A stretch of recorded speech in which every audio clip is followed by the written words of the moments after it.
morning again. Welcome. We will have 4 presentations in this panel, and there was a little problem with the voice, so let's start. The first presenter is Habeeb Rahman Ibramsa from International Islamic University of Malaysia in Malaysia, and he will present animation of Islamic values for kids, Upin and Ipin, and its impact on Malaysian Muslim children.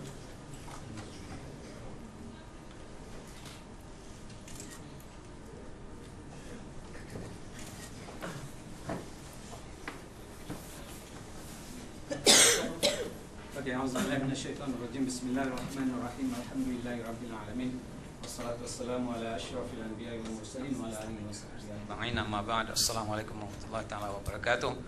First of all, I would like to thanks to the organizer as well as the chairman for this session. I believe all of you already looked into the title of the paper today. So before we proceed, I think better we would like to watch first what is the Upin and Ipin about first, then only we will proceed to the next session. Then this video clip will take about just 5 minutes or less than that, then we will proceed. So it's a kind of, we start with that kind of entertainment, because I believe with the earlier session, or many of us already exhausted with the pure lecture. Okay, so let's look about this. This is the first episode of the Upin and Ipin, which have been produced by the Les Kopak production.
first episode, what you can observe there is very simple, and it is specially designed for the small kids. But my presentation will focus on the survey that the impact of this Upin Ipin program, one of the famous program in Malaysia. So, and it get attraction of many people from all over the world. Okay, let us look into some briefing about the Upin Ipin, how it started first.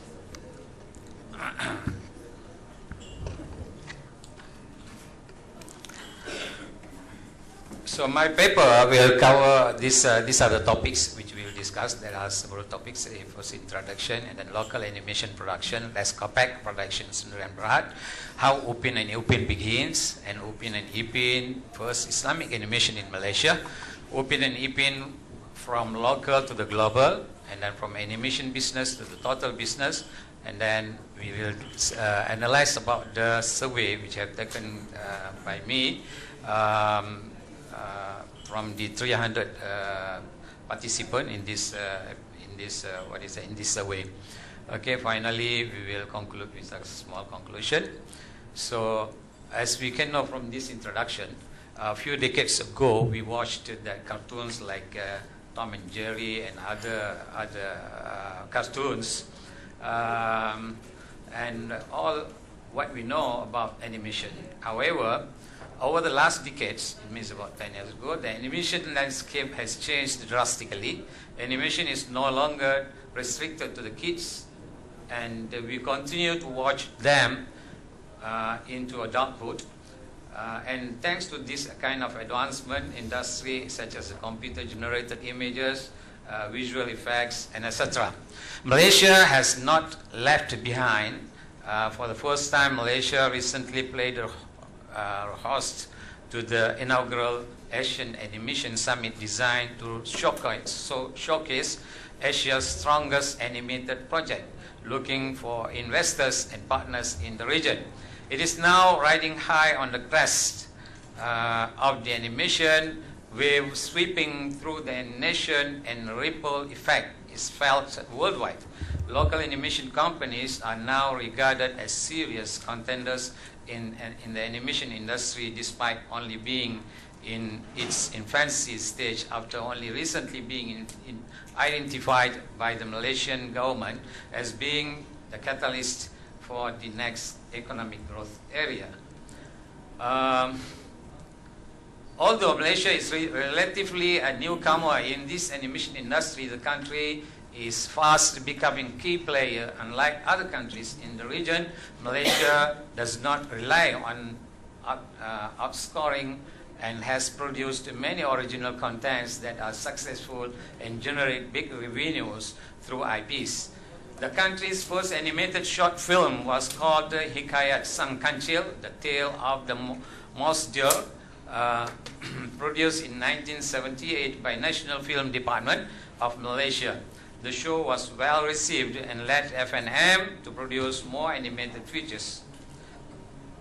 During the premiership of the fourth Prime Minister, Dr. Mahathir Mohamad, the government pushed for the use of digital technology to encourage the development of local contents due to the influx of foreign animation that were found to contain elements that are unsuitable for Malaysian lifestyle. The use of digital technology made it easier to produce animation, which encouraged the development of more animated features. The first local animated TV series was called Yusuf Sontorian and was produced by Chrisma Pictures in 1995. The first full-length animated feature film, Silat Legenda, was produced by Peninsula Pictures in 1988, followed by Putih, which was produced by Eurofin in 2001. Okay, since 1994, Malaysian government has significantly improved its effort to spur the growth of its animation industry, which produces local content and reflects its own national identity. The effort was triggered by the fact that Malaysian television Okay, what I can do, since I don't think so the paper is with all of you, so let me go directly to the survey which I have taken about this animated program that in fact is influenced the adults. Okay, let us go to the, because the time very fast. Huh? Okay, for your information, this Upin and Ipin program is the first Islamic animation in Malaysia. And then, of course, there are several views about this kind of film from the Muslim world, whether it is permissible or not, and so on. So this is the survey.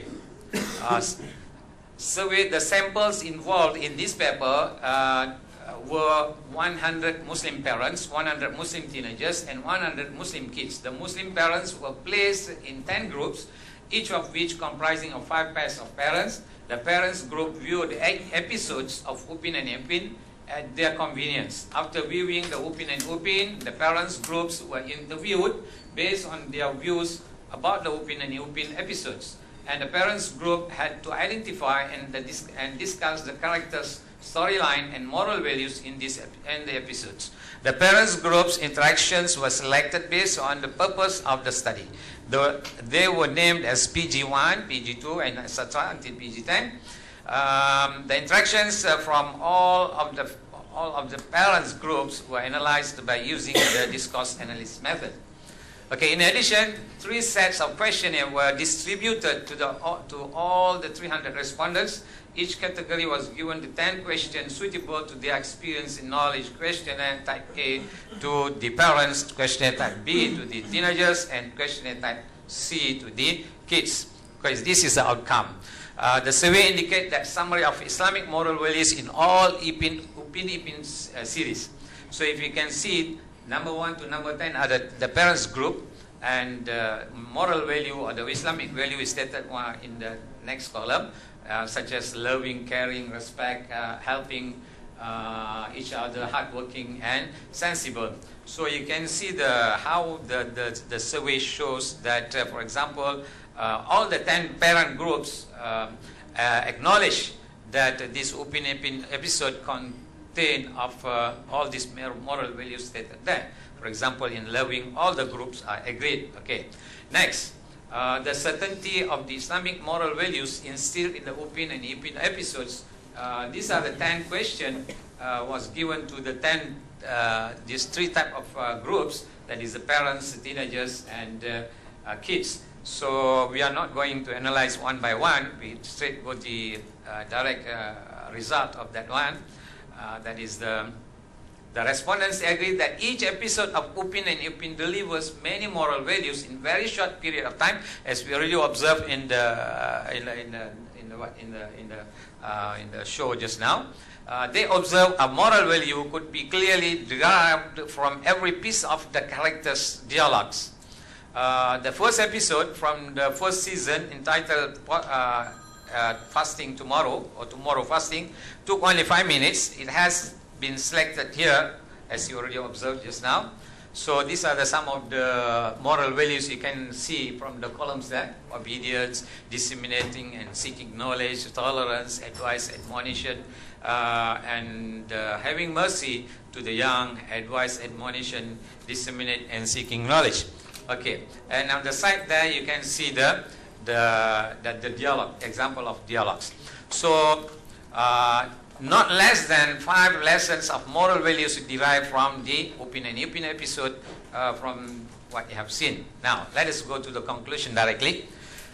State of Malaysian animation has come a long way since those various animated public service announcements in TV in 1980s. 3D styles animation is the way forward, and a Malaysian animated show currently riding high is the much beloved Upin and Ipin. Malaysia's first CGI animated feature film, which is one of the highest grossing Malay language film in history. Upin and Ipin was introduced to instill Islamic values among children. This noble goal from the survey done seems to be successfully obtained by the sole owner of the Leskope production, Mr. Burhanuddin.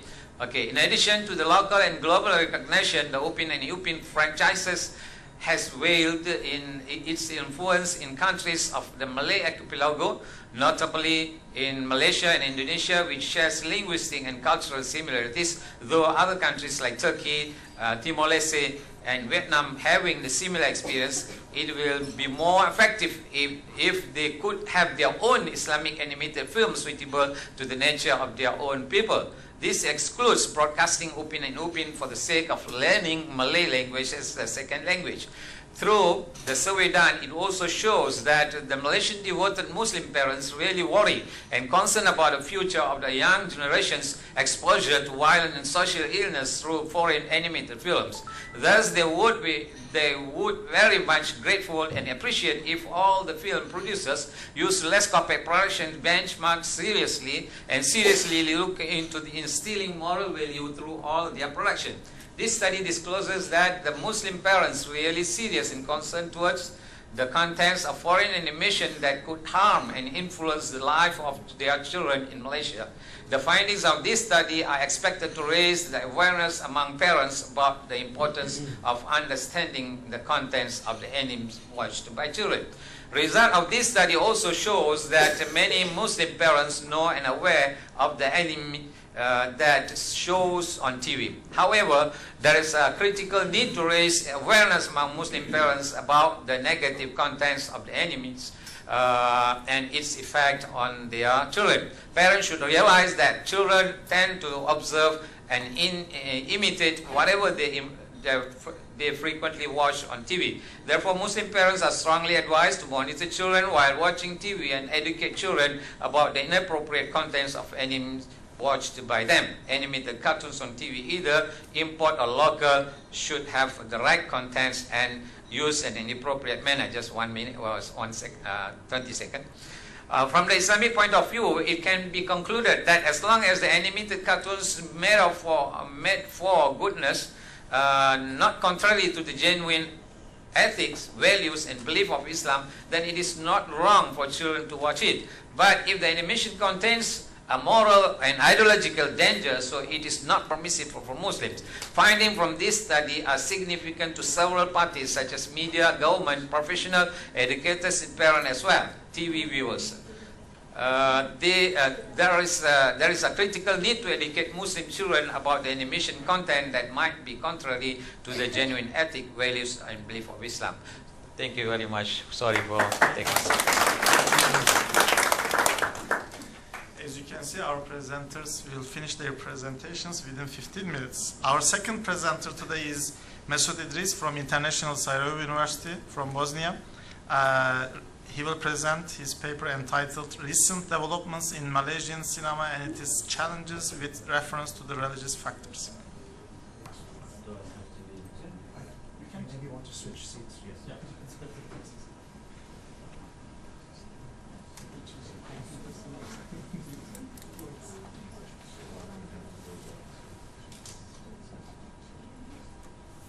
Just go to the PowerPoint. Just go to the PowerPoint there at the bottom. It should be open. See at the bottom? It's already open.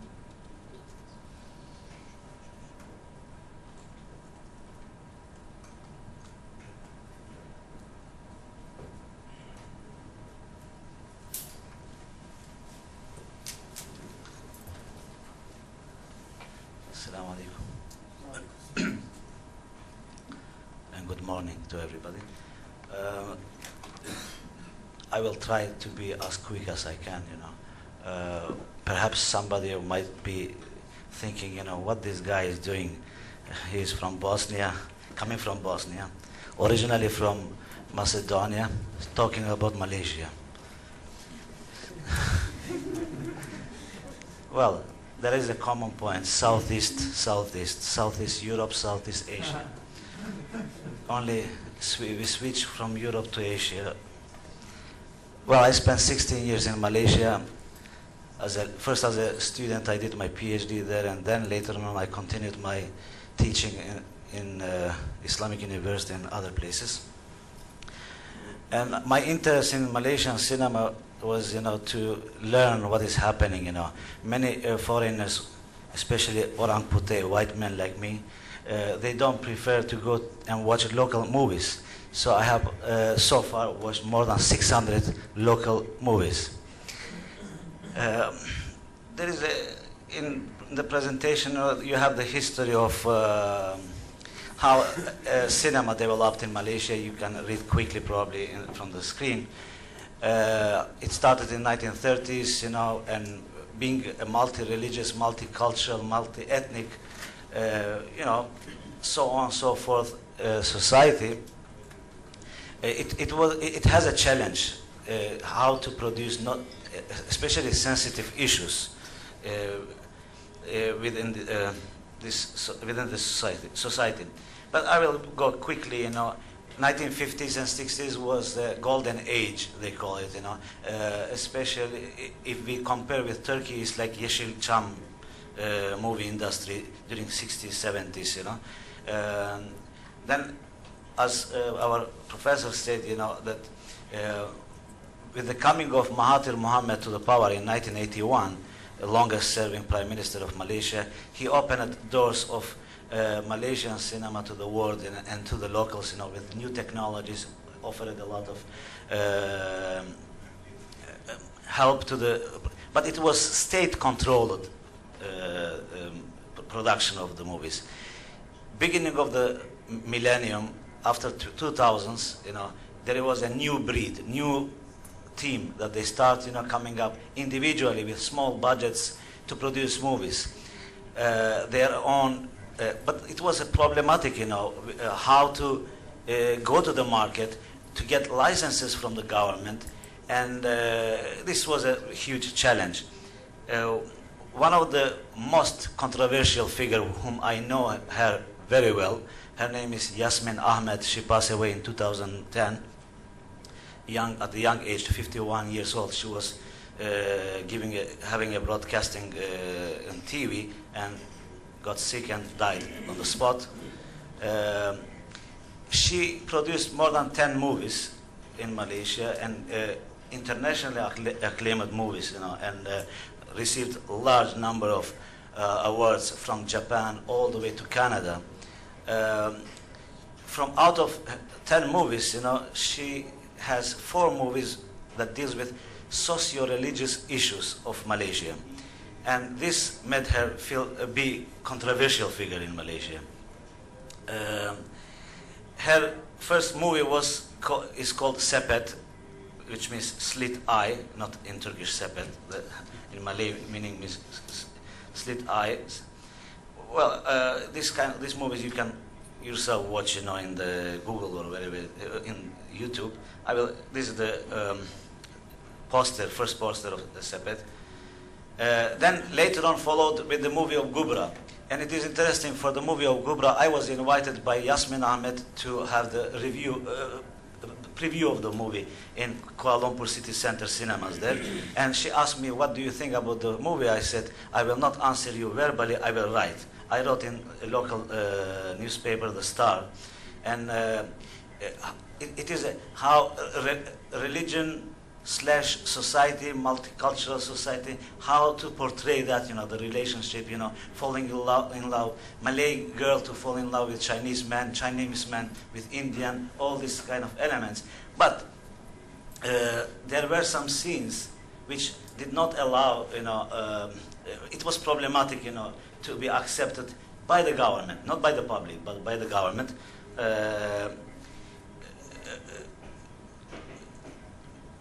Let's say Sepet, for instance, when Sepet came out, the first screening the film was not allowed to be screened in Malaysia. It was screened in Singapore first. Later on, Malaysia allowed with 7 parts of the movie to be censored because of sensitive issues, I guess.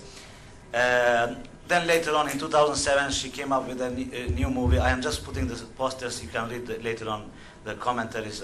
Muhsin called How Two Guys Fall in Love. But this 2008 movie called Mu'allaf. Mu'allaf in Arabic language means the convert. You know, how one society tried to convert the other society. You know, but it was not an intention that, you know, go out, do your missionary kind of thing. But conversion through a good manners, good approach, you know. So it is a very interesting movie, Mu'allaf, the convert. Then later on, Talent Time, putting together all different ethnic groups and producing this movie. After Talent Time, she had good plans, but unfortunately, she passed away, as I said. Significant remarks, you know, in the movie, movies of Yasmin Ahmed is, first of all, the controversial or sensitive element. Of course, in Gubra, let's say, the Yasmin Ahmed uses Jalaluddin Rumi's expression, as you see. The lamps are different, but the light is the same. At the beginning of the movie and ends with she makes the connection of from the beginning of the movie up to the end, you know. I will have a screen now to show socio-religious sensitivity and controversy. Yasmin's Gubra film. Yasmin studied very well Islamic studies, Islamic jurisprudence. So she was touching on certain issues. Let's say last year there was a taboo issue in Malaysia, a campaign by provocators, by certain group of people, touching dog campaign. Malaysians are Shafi with Mazhab, so for them they cannot touch dog. For them, dog is something, you know, dirty animal, kind of should be out of the house. You cannot. But in Hanafi, for instance, or Maliki, they are much easier on this issue, you know. So there is a scene here where Muezzin, the guy who goes to mosque and reads the adhan, he's on the way to mosque in the early morning, sees a handicapped dog and tries to, you know, pamper the dog. And that part of the movie was controversial by so-called muftis of Malaysia. Muftis of Malaysia start issuing kind of like, how can, you know, a muezzin going to mosque, touching the dog, all this kind of element. I have a scene here for 1 minute where you can see. Is it the voice on? Is it on the voice? I don't know. Where is the voice here? The top button on the right hand side. See where your finger is? Yes. Top, the right, the silver button. Oops. No. See. Yes. It is not long, you know, both scenes are 1 minute, 1 minute.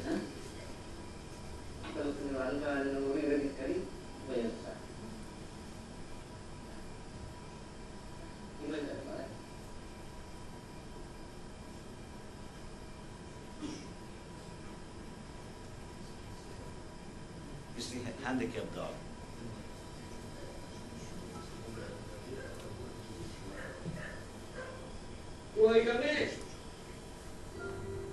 This is mosque.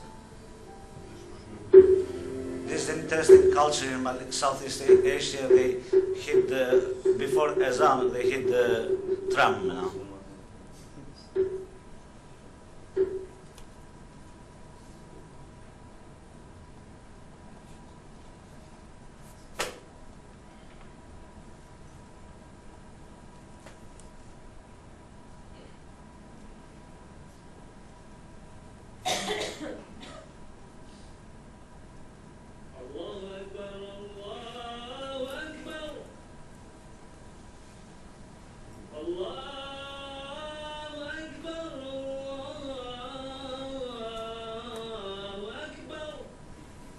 So I pick only one part of the movie, but there are a lot of things inside to be discussed, you know.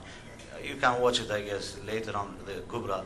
It created a problem, you know. Certain muftis, religious clerics, you know, started writing and being against, you know, how can the dog, you know, touching, and not going to the details of the Islamic jurisprudence that saliva of the dog is dirty considered in Islam, but not the dog itself, you know.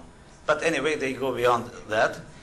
The other one, the interesting point is with the mu'allaf, the convert, that, you know, it describes how much Southeast Asian, particularly Malaysians, you know, due to these new technologies, developments in the world, you know, how much they need to learn to study religion, to learn religion of each other, And in Malaysia, only Islamic university where professor is, where I was before, they have the comparative religion program, Other than that, they don't have. So people are, movie portrays here that, people are in need of this kind of studies, to learn each other's religions, There is a scene here where a student goes to university, wants to register something related to the religion, and the principal in the university answers, why you have to study religion, Doesn't bring you money, you should go out, study economy, business, that one makes you money.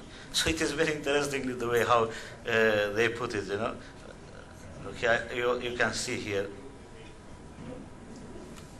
Voice, please.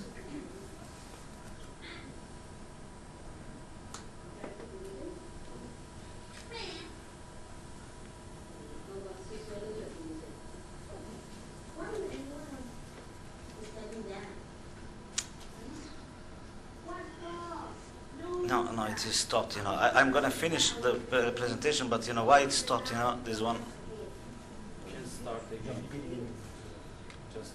Okay, let me go back and down.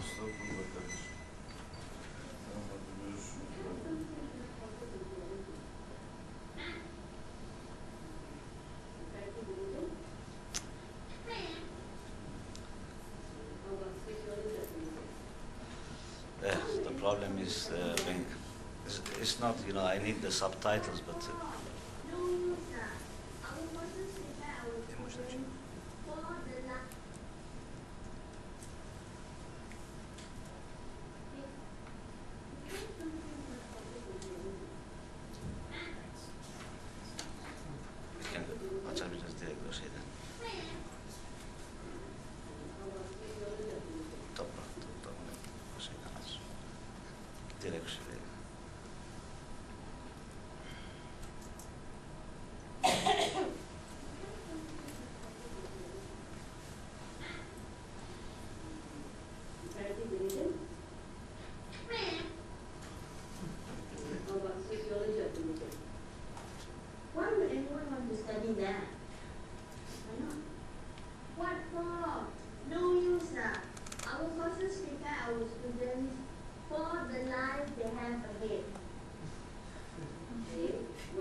Choi is a kind of cursing word in Chinese, Hokkien, Cantonese way. Anyway, it's okay because I am going to finish. I had only 3 minutes, 1 minute to wrap up thing. There are these elements, where there is a need for the study of religion. There is a need in Southeast Asian context, particularly in Malaysia, that they live in a multi-religious society, but they don't know each other's religions. I remember when I went to Malaysia in 1994, December 1st, and being a little bit white, in the streets, Chinese were asking, "What is your religion?" I will say, "I am Muslim," and they will say, "Muslim? We know that Muslims are only Malays, foreigners cannot be Muslim. You are white man, orang putih tak boleh." And I have to explain, no, there are. Later on, it took them almost 10 years later, seeing Bosnian students, Macedonian, Albanian students there, then public start realizing that there are white Muslims, For them or you have to be dark, you have to have that Malay style, Malay face, or Arab face, to become Muslim. Anyway, there are interesting things, interesting development in Malaysian cinema with the context, with the special focus on religion. Thank you very much. Sorry for taking the time.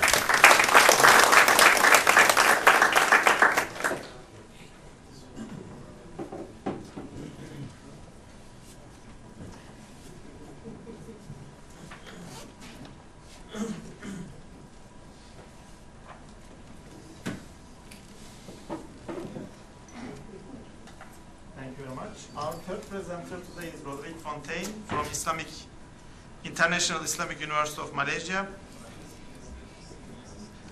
He will present his presentation about using videos to develop a growth mindset among Muslims in Malaysia.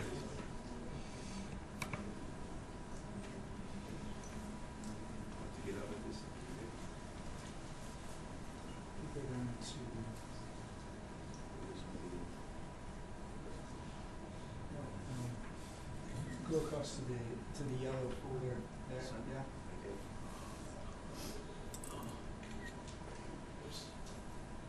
there. And go. Isn't it go back? Click there.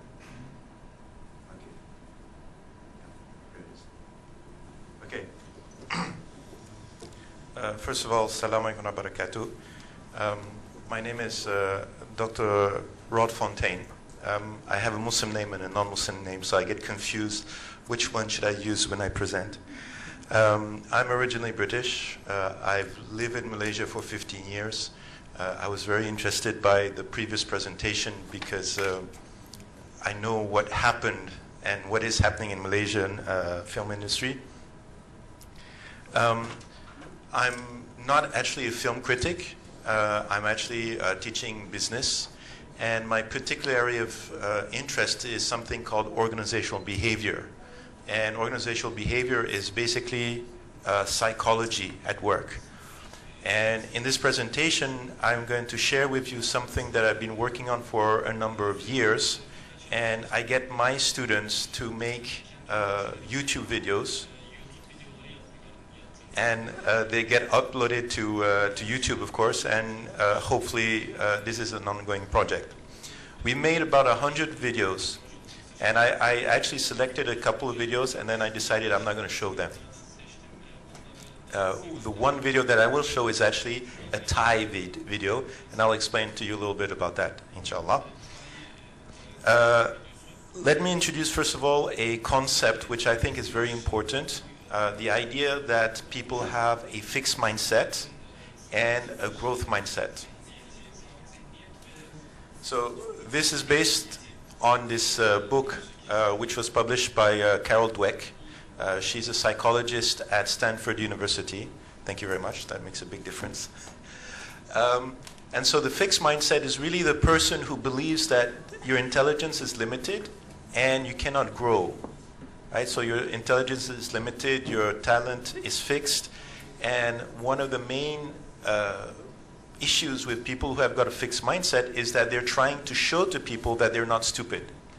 So they are refusing to learn, but at the same time they're afraid, and they deal with success and failure in very bizarre ways. The growth mindset, on the other hand, is people who really realize that life is about growing and developing and learning.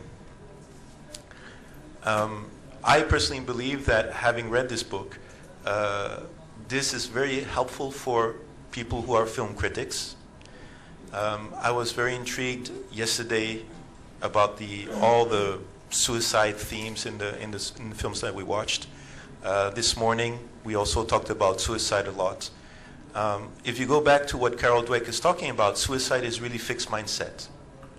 So you can go back and watch any film, and you can start analyzing whether the characters have got a growth mindset and a fixed mindset, and that will add insight into your analysis and your understanding of that film.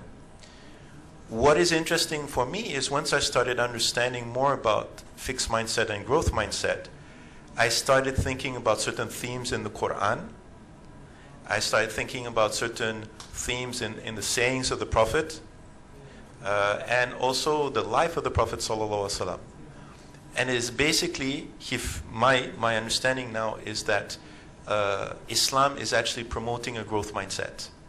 And for example, you have certain characters, because the Quran uses stories a lot to illustrate ideas. So a lot of the characters in the Quran that are quote-unquote bad characters are basically characters that don't learn from mistakes. And so they keep repeating the same mistakes again and again and again and again. And the characters which you would describe as positive characters are actually characters who are initially making some mistakes, but they're learning and growing and developing themselves. Okay? So that's kind of the theoretical background to my presentation. Now I'm going to go and share a few personal anecdotes before I will eventually come to this video, which I will show in a few minutes. And in 2008, there was a student of mine who had a lot of problems, academic problems, whatever, you name them, he had them. Unfortunately, it was getting very serious. He actually was hurting himself with a blunt knife. He was taking pictures and sending them to me by email, which was obviously very traumatic for me. I called a friend who was a psychologist and I asked him, what should I do? And he just said, just get him to talk. You are not qualified to counsel him. The only thing you can do is he somehow has got a relationship with him. Just get him to talk, and hopefully, that will be enough. So I was counseling him for quite a long period of time, about a year. I reached a stage where I didn't really know what to do. So I just decided to show him some Islamic videos. And I didn't really know why. I just wanted to do something that I hadn't done before. What happened is every time I showed him an Islamic video, that would trigger a conversation. And so, typically these videos was like 15, 20 minutes, but we would speak for an hour. And these conversations was about the purpose of life, can I be forgiven by God, and all these kind of conversations. And after a few sessions with him, just watching these videos, he started to change. He became more optimistic, he became more focused, and he just got out of the kind of negative mindset that he had developed. So that was 2008. 2008 to 2010. 2010, I joined the International Islamic University with this experience fresh in my mind. So I asked my students, as an assignment, please watch one Islamic video every week and keep a diary of your thoughts and your reflections. At the end of the semester, just submit your report. Now, this is an International Islamic University, so obviously, encouraging students to develop Islamic values is part of the mission and vision of the university. So, I wouldn't be able to do that in any other university, but in this International Islamic University, it's okay. But what was interesting is the feedback from the students was quite amazing. A lot of students told me that this was a very transformative experience for them. I'm not going to go into a lot of details because I'm not. Oh, I already have actually the card. Sorry. So that led to my interest in getting my students to watch Islamic videos, and then from there I got into the interest of getting my students to make Islamic videos. And I did that by asking them to identify teenagers who had social problems and managed to solve their social problems. There was no religious preconception at the time. It's just that in the majority of cases, they also rediscovered their Islamic identity in the process. So they started making a lot of these videos, and then I started thinking about how I could use these videos in order to run seminars for students, in order to get students to think about their purpose in life. So I'm much more interested in the critical thinking aspect of religion rather than the ritual aspect of religion. And so I recently completed a program in a very elite school in Malaysia. And because they were an elite school, the students were actually very proactive. So I started by asking them, okay, tell me what are the videos that you enjoy watching? And so they showed me all these videos, and they gave their critique of these videos. And I realized that all of the videos that they were watching were, number one, promoting a fixed mindset. Number two, the theme was always me and my family, or me and my in-group.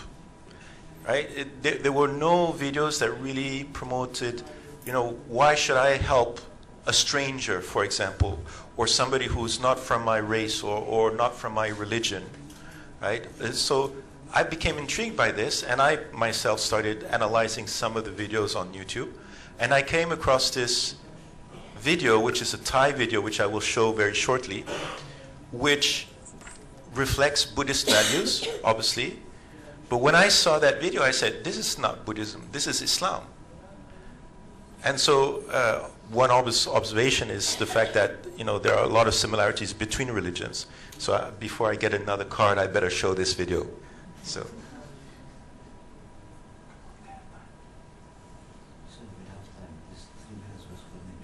Oh, okay, never mind. Oh, we have no sound. You have 5 minutes. Okay.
So the Thai life insurance kind of spoils it at the end, but as I said, when I watched that video, I said, this is what the kind of Islamic videos that we should be making.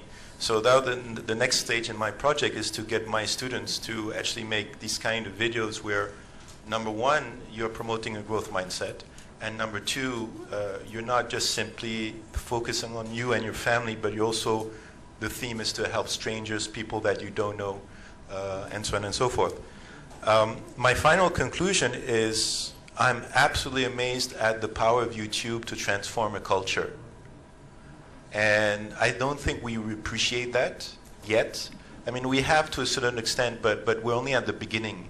And I'm very hopeful that, you know, in the future, you'll see a lot of very, very much more positive Malay videos, hopefully made a lot by my students. And you know, maybe in 4 or 5 years when we meet again, we'll see what impact that has had. Okay, thank you very much.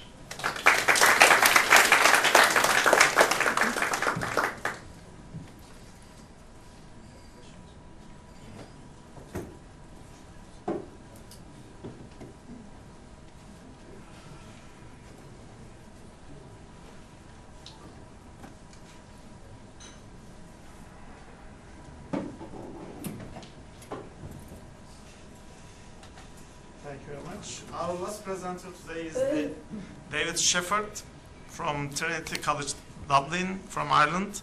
Arthur Melbourne Cooper, the first filmic flood and the birth of the animated Bible. Thank you very much. Thank you very much. I have to say, I've never been to Malaysia. And I guess I feel a little bit left out in present company because all these papers have taught us a great deal about Malaysia. I'm not going to teach you anything about Malaysia or Malaysian film, I'm afraid. I was interested to see briefly, very briefly referenced in one of the previous papers, the beginning of cinema in a particular country. My work is about the beginnings of cinema itself and the representation of religion at the beginning of the cinema, at the outset of the cinema. So that's what we're going to look at today. So with the recent release of a film called 2 by 2, an animated version of the Noah story, it recently came out in Ireland, and I think I checked, it's destined for Turkish cinemas sometime later on this summer, so you can be looking out for it. 2 by 2. I'm not sure what Turkish for 2 by 2 is. It seems an opportune moment to explore the beginnings of biblical animation so that we can better understand what it eventually became. The search for the beginnings of biblical animation takes us back to the beginning of animation itself, for it has been recently argued rather forcefully, Arthur Melbourne Cooper, our subject today, not only pioneered biblical animation, but was in fact the father of a particular kind of animation, stop motion animation. You'll see a bit in a moment. As we'll see, Cooper's animated ark, Noah's Ark scene, is sandwiched in between a live action scene, which you'll see begins with a young girl who awakens to find her box of Noah's Ark beside her. The story of Noah's Ark you're familiar with. And then she watches this dream of Noah's Ark, and then she awakes and realizes, rubs her eyes, and discovers that it was only a dream. So let's watch a little bit of, or in fact all of, this very short film made in 1909. I've added some music for you and slowed it down a little bit. So let's watch, I hope. So there's the little girl playing with her toy box.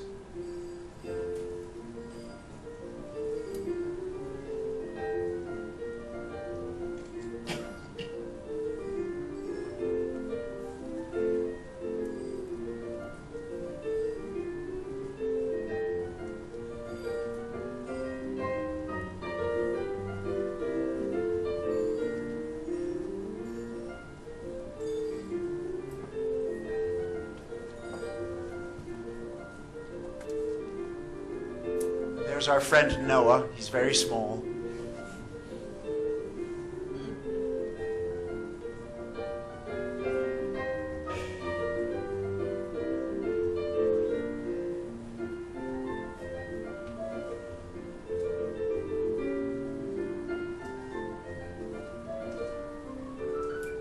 You'll see, the very first animals you'll see, and they're about to go up the gangplank, are two little mice.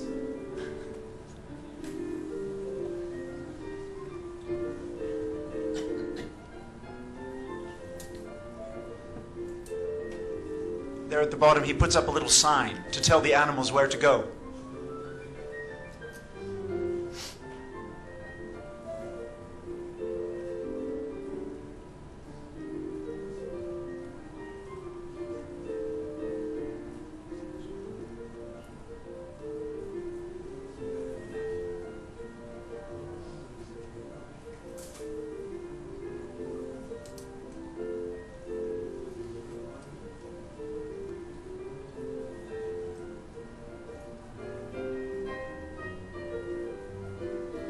See the naughty elephant playing with the giraffe there?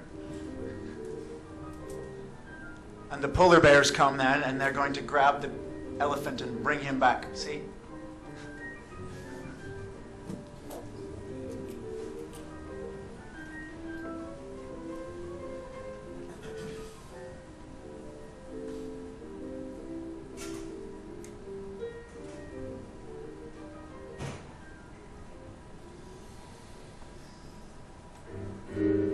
now the flood sequence. You can see the rain falling.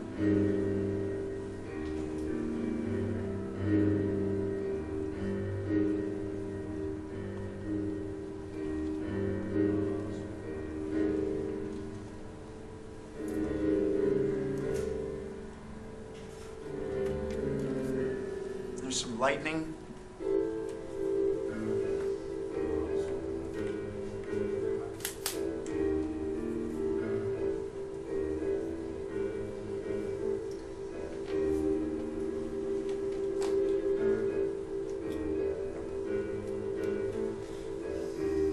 Filmed this scene in his bathtub.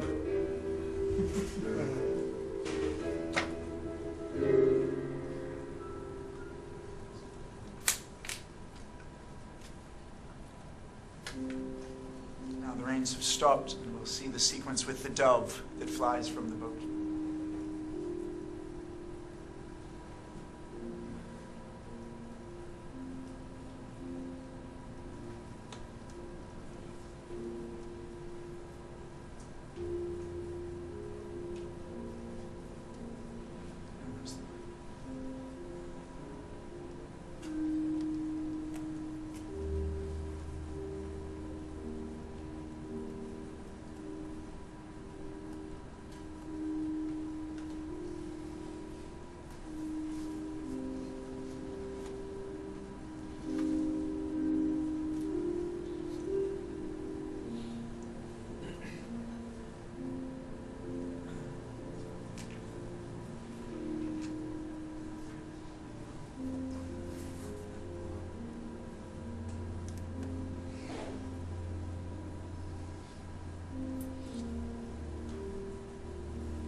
Now one wonders how he's going to get all the animals out of the ark.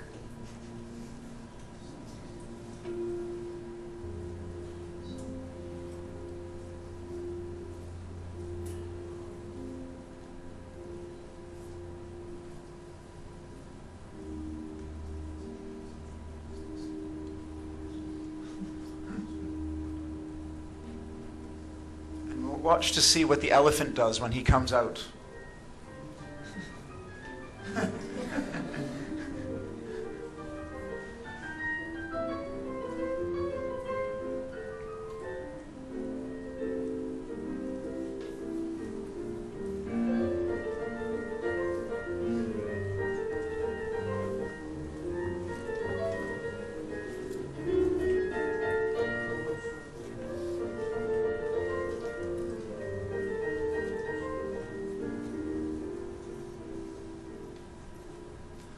I'm afraid, like lots of these films, that's it.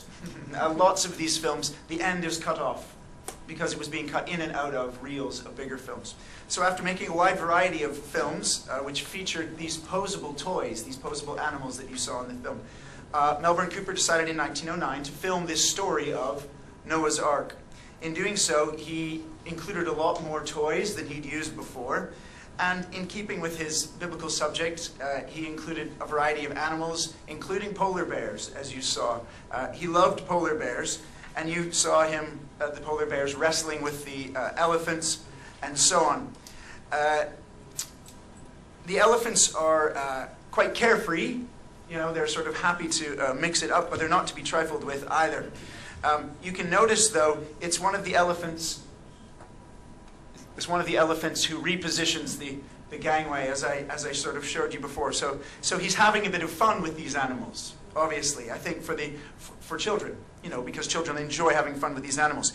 Cooper's inclusion of the child at the beginning was a tried and true way of appealing to early cinematic audiences, both young and old. But it's quite clear that in many respects, the stars of the show were the toys. It's also clear that the toy ark, you know, the ark that she plays with, was a favorite toy during the late 1800s and early 20th century. Commercially produced toy arks sold in stores, began appearing in growing quantities in England, and indeed throughout the continent of Europe, from the 17th century right into the 19th century. And in fact, you can still buy toy arks for children to play with. In addition to the wooden toy arks and animals, children at the turn of the century might have expected to encounter the biblical tradition in the pages of not only family Bibles, but also illustrated books written specifically for children. Between 1830 and 1909, more than 30 illustrated versions of the Noah story were produced for children, the majority of them being published in the 2 decades, the 20 years before Cooper made his film. I'll give you an example. Mabel Dearmer's book, A Noah's Ark Geography, published by Macmillan in both London and New York in 1900. It's not a conventional story of adaptation of the biblical story. It's instead a book in which the character, a little boy called Kit, tires of his governess's geography lesson and goes on an imaginary journey around the world, meeting along the way a host of people and animals from distant lands.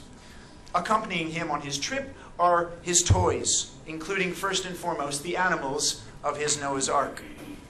Like Cooper's film, made 9 years after the book was written, the dream sequence gives way to a return to reality, the reality of the geography lesson, in which Kit goes on to impress his governess with all this new knowledge that he's found. Dearmer's animals, the animals of Noah's Ark in Dearmer's book, are really characters in their own right, helping to carry the story with the dialogue, so they talk. Dearmer's book also offers a structural analogy, even that the Dearmer's book has a dream, and then it has live action or a return to reality. Subsequently celebrated another book, one of the first American picture books, one of the first ever American picture books written by E. Boyd Smith, was The Story of Noah's Ark. It was published in 1905, 4 years before Melbourne Cooper made his film. As in Smith's book, the stars of his book are the animals. The loading of the animals onto the ark, the unloading of the animals off the ark, very much the focus of the action. Smith's animals from his book are, you can see, a bit reluctant to go on the ark. They're not very keen to go on the ark. And then, of course, Noah is dragging them on, and he drives his domestic animals, his domestic animals on board to set an example. Fearing that they might be left behind, then the animals rush on board, bringing all their quarrels with them. The animals in Smith's book are a bit argumentative. They're quarreling all the time. Midway through the voyage, in fact, things get so bad. There you see Noah and his sons. Eventually things get so bad that there's a fight on board the ship between the animals, right? An unseemly sort of brawl breaks out. Now you'll notice there's the polar bears. You see the polar bears there on the left? And in fact, the polar bears turn out to be very prominent. There are the polar bears. There's the 2 polar bears there. And again there. You see them down, he's down there. And then, right there in the corner, big, scary polar bear there at the bottom of the book. The proof that when he was making his film, he had read this book was in this final scene, one of the final scenes. So you can see the way the elephants have got their trunks entangled. Yes? You see there? Well, look at what happens in Melbourne Cooper's film in 1909. You see there?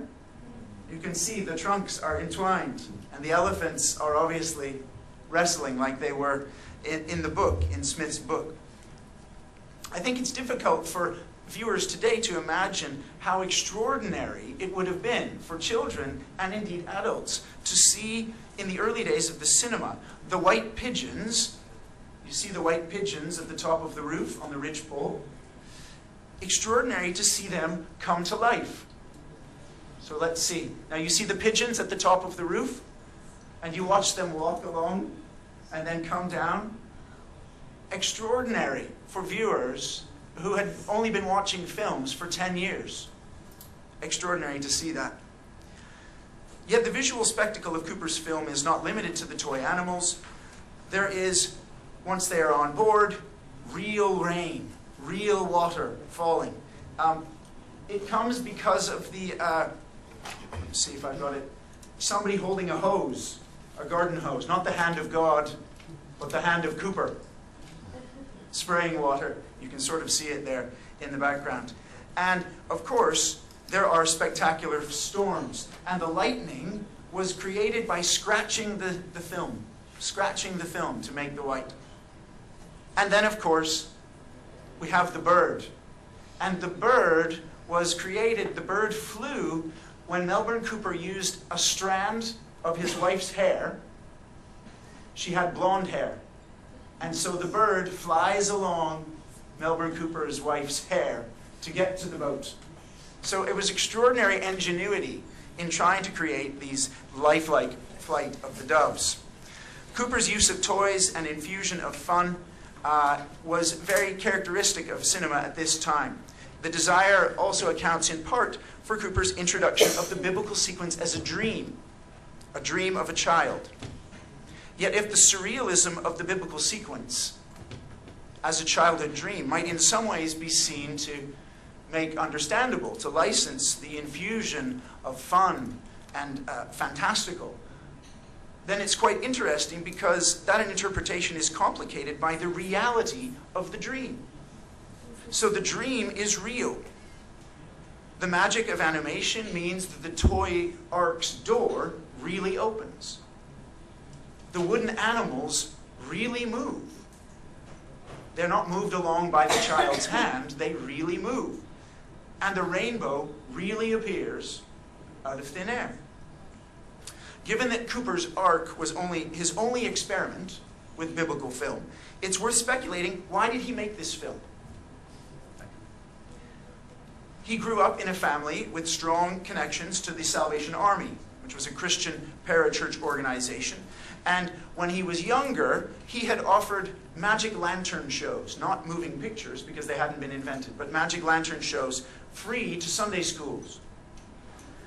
He was obviously interested in producing entertainment for children. Children were available for the cinema at a time of day when adults were still at work. Therefore, they were also smaller, so you could squeeze in more when you were selling tickets to get them into the cinema. Yet there was concern about children and going to the cinema, even in 1908 and 1909. There was a terrible fire in Barnsley in 1908, and as a result, there was regulations brought in that was going to make it difficult for the cinema to show programs on Sunday and at other times. It may well be a coincidence that it was in that same year, that year when the Cinematograph Act was brought in to regulate the cinema and make it difficult for cinemas to show programs on Sunday, that Melbourne Cooper produced a film which could be shown on Sunday, because it was this film which was based on a religious story. It could be more easily sold to non-commercial exhibitors for use on Sunday. It was appealing to children because this was the toy they were playing with. And in some families, the only toy that a child could play with on Sunday was Noah's Ark. How much more appropriate then? So if the appearance of Cooper's Ark in the early months of 1909 was merely a coincidence, it was a remarkable coincidence because it's doubtful that there ever was a more opportune time in the history of British cinema for the creation of a children's film in which, as you've seen, the toys were the stars. Thank you.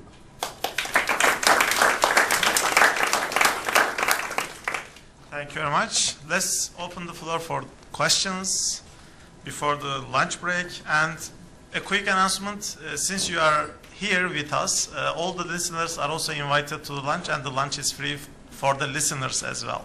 Okay? So let's have questions.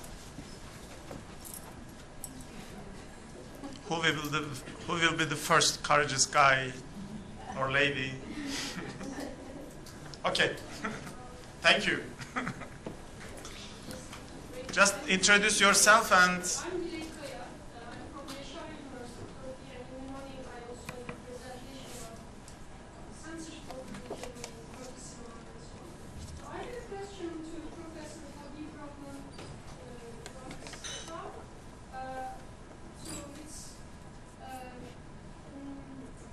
Ideally, give importance to such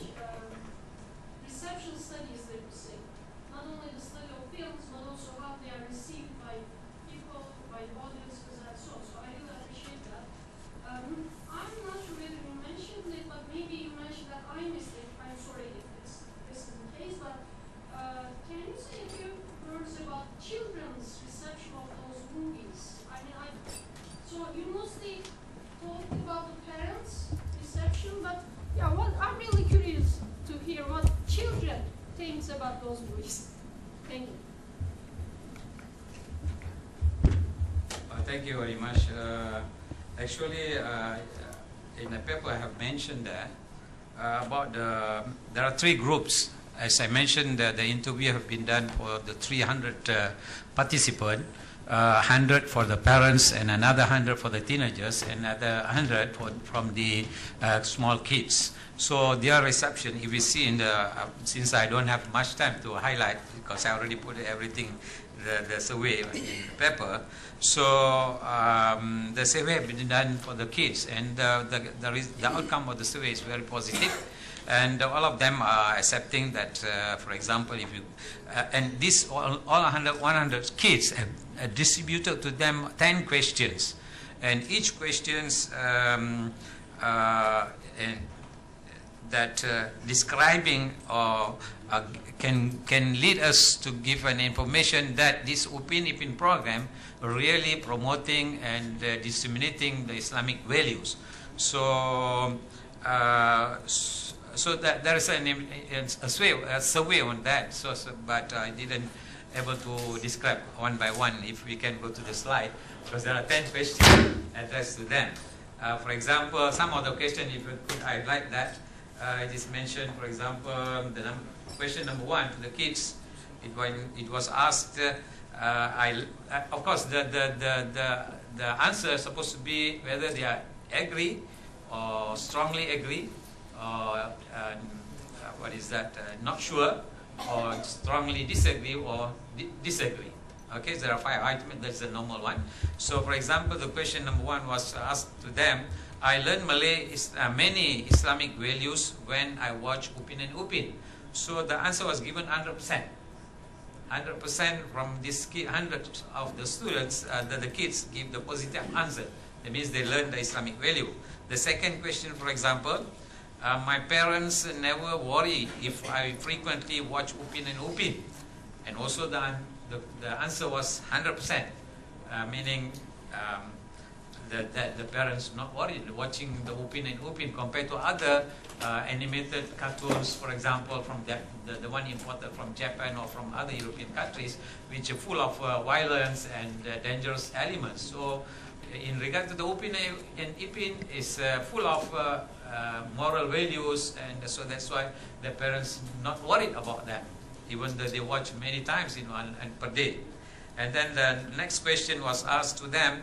I would like to share the Islamic values learned from Upin and Upin with my friends. And the answer also same, 100%. There is none of the kids saying, oh, okay, thank you. And then the next question, I like to imitate the way Upin and Ipin talk and act, for example. So the answer was 100%. Everyone said, all the kids give the answer, yeah, they like to imitate. Okay, and then the next question, I don't feel bored watching an Upin and Upin many times. Also the 100%, you see. So the next question, I improve my competency of Malay language by watching Upin and Upin. So this is not only the moral values from and Islamic values from this Upin and Ipin program. They also learn the Malay language because the language is very simple, very acceptable for the kids. Okay, so the answer was 100%. Okay, the next question is, I would like to possess all merchandise having picture of Upin Upin. Same, 100% also. You know, then the next question, I have 3 more questions. I would like to use and share with my friends the slang and phrases used in Upin and Upin episodes. Also again 100%. Then next is teachers of my school use Upin and Ipin episode to teach the students Islamic moral values. This little bit, the percentage is about 70% above, because not many schools are using this program to teach the kids. So that's why the percentage come about 70%. Okay, sorry, 70% is disagree, because the program is not used in the public schools. So that's this shortcoming from these questions. Okay, the final question was, teachers of my school encouraged students to watch Upin and Ipin episode at home. This answer is positive answer, that is 100% saying yes. Even though the Upin and Upin episode not watched in the schools, but the teachers encourage them to watch it at their convenience at home. So it means that survey is already there, but only we don't have the time to highlight. So sorry for that.